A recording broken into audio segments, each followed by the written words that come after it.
রাত তখন প্রায় 11:30। বগুড়ার এক প্রত্যন্ত গ্রামে মামার মৃত্যুর খবর পেয়ে শহর থেকে ছুটে গিয়েছিল সাদিক। সারাদিনের জানাজা, কবর দেওয়া, আত্মীয়স্বজনের আহ্লাদ আহাজারি শেষ করে ফিরছিল শহরে। কিন্তু অপ্রত্যাশিতভাবে শেষ বাসটা মিস হয়ে যায়। পরেরটা সকাল 8টায়।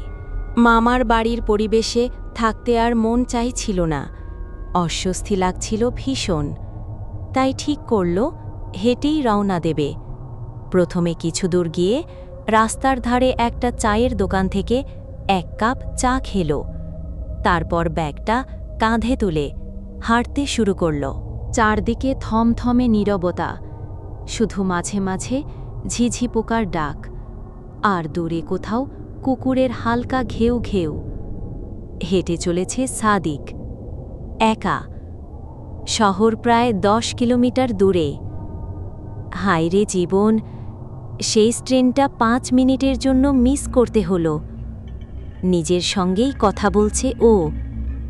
সবাই এত হাই হাই করল মামার জন্য, অথচ কেউ বলল না, সাদিক তুই থেকে যা, কাল চলে যাস। কে কাকে ভাবে? মামা মানুষটা খারাপ ছিলেন না। ছোটবেলায় আমায় অনেক আদর করতেন। এভাবেই হাঁটতে হাঁটতে সাদিক মনেই একটা ঝড় তুলেছে। কিন্তু হঠাৎ একটা মোড় ঘুরতেই থেমে গেল সে। দূর থেকে দেখতে পেল একটা লোক রাস্তার পাশে দাঁড়িয়ে আছে, ধবধবে সাদা পাঞ্জাবি পায়জামা পরা। অন্ধকারে স্পষ্ট চেহারা দেখা যাচ্ছে না, তবে অবয়বটা যেন একটু চেনা চেনা লাগল। হঠাৎ লোকটা হাত নাড়ল, থেমে দাঁড়াল। না না, এটা নিশ্চয়ই মনের ভুল। রাতে এমন হয়, ক্লান্তি আর আবেগ মিলে মাথা খারাপ হয়ে যায়। নিজেকে বুঝিয়ে সামনে এগিয়ে গেল সে। কিন্তু সামনে গিয়ে দেখে রাস্তা ফাঁকা, কেউ নেই। দুর্ভাবনায় পড়ে যায় সে। নিজেকে শক্ত করার চেষ্টা করে হাঁটতে থাকে।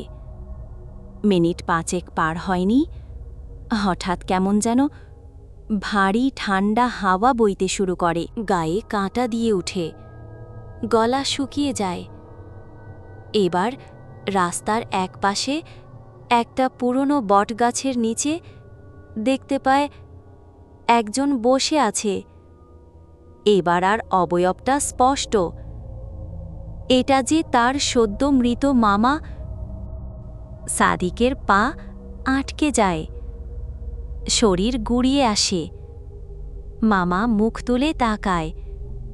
কোনো ভয় নেই, বরং শান্ত ধীর। ভয় পাস না সাদিক, আমি তোদের কিছু বলতে এসেছি। সাদিক কোনো মতে কাঁপতে কাঁপতে বলে, মামা আপনি তো। হ্যাঁ, আমি মারা গেছি জানি, কিন্তু একটা কাজ অসম্পূর্ণ রয়ে গেছে। হাওয়ার গতি বাড়ে, গাছের পাতা শাঁসা করে উঠছে। তোর খালাতো ভাইদের জানাস? পুরনো রান্নাঘরের মাটির নিচে একটা লোহার সিন্দুক আছে। সেখানে জমি বিক্রির টাকাটা লুকিয়ে রেখেছিলাম। কারোর ওপর তখন বিশ্বাস ছিল না, এখন ওরা যেন খুঁজে নেয়। সাদিক হতবাক হয়ে তাকিয়ে থাকে। ভালো থাকিস, এইটুকু বলেই হঠাৎ সাদিক তাকিয়ে দেখে মামা নেই। রাস্তা শুনশান। হাঁটু গেড়ে বসে পড়ে। না, ভয়ে কাঁপছে। কয়েক মিনিট পর উঠে দাঁড়ায়। এবার আর মনে কথা নেই, কেবল একটাই চিন্তা মাথায়, সত্যি কি সিন্দুকটা আছে?